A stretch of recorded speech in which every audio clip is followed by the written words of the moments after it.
So, what if the secret to fixing our completely broken modern economy was actually figured out thousands of years ago? Welcome to This Explainer. Today, we're diving into how ancient Eastern cyclic philosophy is literally being validated right now by modern Western complexity science. And we're not just throwing around abstract theories here. We're going to see how this incredible mashup creates a totally new framework for economics, all rooted in something called Daesoon thought. We've got a fantastic roadmap ahead of us today. 1. The limits of linear logic. 2. The cyclic paradigm shift. 3. 5 pillars of circularity. 4. Humanity at the center. And finally, 5. The economics of the spiral. Let's jump right in. Section 1. The limits of linear logic. To really understand where we're going with these new economic models, we first have to talk about the massive intellectual brick wall that traditional Western science eventually smashed into. The underlying conflict is pretty straightforward. Historically, Western science relies heavily on reductionism. It tries to understand the universe by breaking it down into isolated, linear pieces, like looking at individual gears in a clock. But the East, well, it looks at the whole board. It views absolutely everything through interconnected, cyclic relationships. You simply cannot isolate a single piece without totally losing the meaning of the whole thing. Now, for a really long time, that linear reductionist approach kind of looked down on the Eastern cyclic view, called it unscientific. But then Western science hit that brick wall I mentioned. Brilliant mathematicians realized that trying to create perfect, linear, exception-free rules is, well, it's actually mathematically impossible. Thanks to Gödel's incompleteness theorems and Russell's paradox, modern math basically had a full-on existential crisis. They discovered that self-reference, or circular reasoning, is mathematically baked into the very fabric of reality. Linear logic just couldn't explain the big picture. Which brings us right to Section 2, the cyclic paradigm shift. Because of these discoveries, modern science had to undergo a fundamental shift to account for this newly proven interconnected reality. This crisis actually birthed the field of complexity science and a brilliant concept called self-organization. This viewpoint completely ditches the old mechanistic worldview, the idea that the universe is just a cold, dead machine. Instead, it treats everything more like living organisms that spontaneously create new order through continuous feedback loops. Essentially, this is modern physics and computing, finally, after millennia, catching up to Eastern yin-yang models. How crazy is that? And look, through the lens of modern philosophers of science like Thomas Kuhn and Karl Popper, these ancient systems are finding real, hard validation. The classic Eastern theory of the 5 phases, wood, fire, earth, metal, and water, it's no longer brushed off as ancient mysticism. Not at all. Complexity science now views it as the minimum required system for mutual generation and overcoming in a highly complex circulating universe. It's a completely legitimate, accurate, and additive form of science.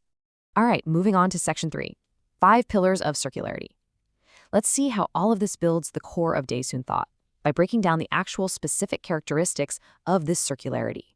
Daesoon thought outlines 5 distinct pillars, and these aren't just high-level philosophical musings. They are the literal underlying mechanics dictating how energy, matter, and, as we'll see soon, your own bank account move in continuous cycles rather than straight lines. Let's break them down one by one. We start with polarity, or day-day. In a lot of Western thought, opposites are seen as enemies, right? They're in conflict. But here, polarity is all about the harmony of difference. It's a relationship where the other is fundamentally required for your own existence. Think about how plants breathe out oxygen for us animals, and we breathe carbon dioxide right back out to them, or how water and fire actually complete each other in a balanced ecosystem. Difference isn't a problem to solve, it's the actual engine of existence. Next, we flow right into flowing circulation. This is the dynamic movement where those polar opposites seamlessly give rise to one another. The best way to picture this is a fountain. Water gathers at the base, it's pushed upward, representing life springing forth, and then gravity and energy pull it back down to spread outward in this continuous, beautiful, eternal loop. That's the engine driving the perpetual motion of the universe. Then we hit neutralization and return. Neutralization is the mediating force that balances the entire cycle perfectly from the center, making sure everything stays in harmony. Return, on the other hand, operates from the outside. In modern science, we literally just call this feedback. It's like a thermostat adjusting the AC to keep your room at the perfect temperature. It ensures the system stays stable and that every single action ultimately circles back to its source. So, Section 4, humanity at the center. looking at all this cosmic machinery, these massive cycles of polarity, flow, and feedback, you kind of have to ask, where do we fit in? What exactly is the human element? Well, according to this philosophy, you are entirely unique because we humans possess both a physical, tangible body and a conscious, intangible mind. We sit right at the exact intersection of the physical and spiritual realms. We are the bridge. That means we act as the crucial balancing force. We are that neutralization right at the very center of the cycle, tasked with mediating and harmonizing the energies of the entire universe. The philosophy maps it out incredibly well. Heaven dictates circular time, think the four seasons. Earth dictates space, north, south, east, and west. But humanity, we live in both simultaneously. By making ethical and logical choices, we essentially tie time and space together. We pull the cosmos into harmony just through our everyday conscious actions. Okay, Section 5, the economics of the spiral. Let's finally land the plane and apply these cosmic rules directly to economics. How does understanding the universe as a complex, self-organizing cycle completely rewrite how we should trade and build wealth? That brings us to the fifth and final pillar, the spiral. You see, healthy cycles in nature, they don't just repeat the exact same flat circle endlessly. They grow. Think of the double helix of DNA, or a massive spiraling galaxy. By combining rotational motion with forward linear growth, a system naturally increases its production. In modern economic terms, this cyclic growth generates exactly what we call increasing returns.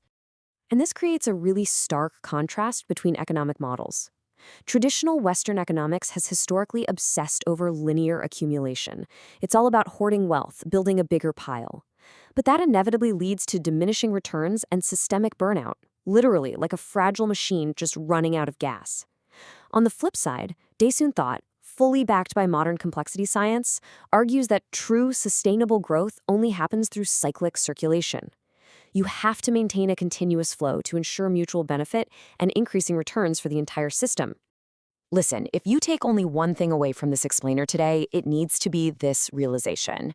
As the foundational texts point out, money is an object born specifically from the principle of circulation. Hoarding breaks that natural cycle. When you stop the flow, you cause a catastrophic system failure, turning a lifetime of coveted, temporary wealth into literal dust. For wealth to survive, it absolutely must flow. So, as we wrap up, I want to leave you with a thought to really chew on. Look at the structures we rely on every day.